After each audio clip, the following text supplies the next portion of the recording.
Hi everyone, it's Miss Carrie from Bridgeville in South Fayette Township Libraries, and it's time for Vacay Days. What we're doing today is doing paint pouring rocks.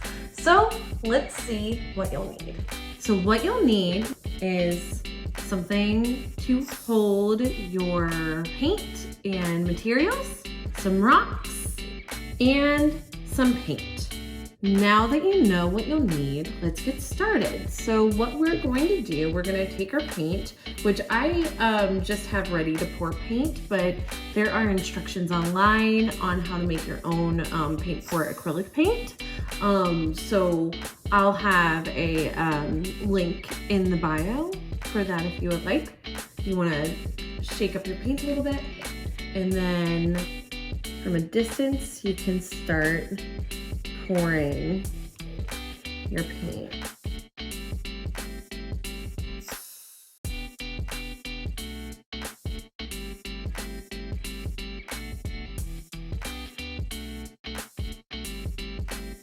All right, and then if you would like, you can move it around. Since my rocks are smaller, I don't really need to do that, but if you're using like a canvas or anything like that, you'll want to like kind of move them to make them, or you can do that too. Like, that looks actually pretty cool. And then just set it aside to dry.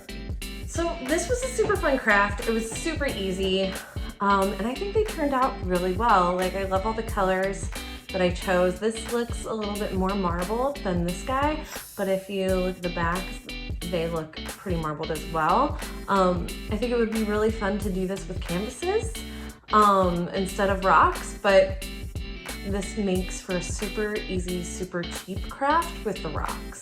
So that's why I chose rocks for this one. But super easy to do. I would highly recommend this to anybody. It's super fun. Yeah, so I appreciate you all joining me today. I hope you have a wonderful time with your awesome pouring paint crafts. If you would like, send them to me so that I can see what you make. And I'll see you next week whenever we do a storm paper craft, which looks like this. So thank you so much, and I hope you have a wonderful day. Bye.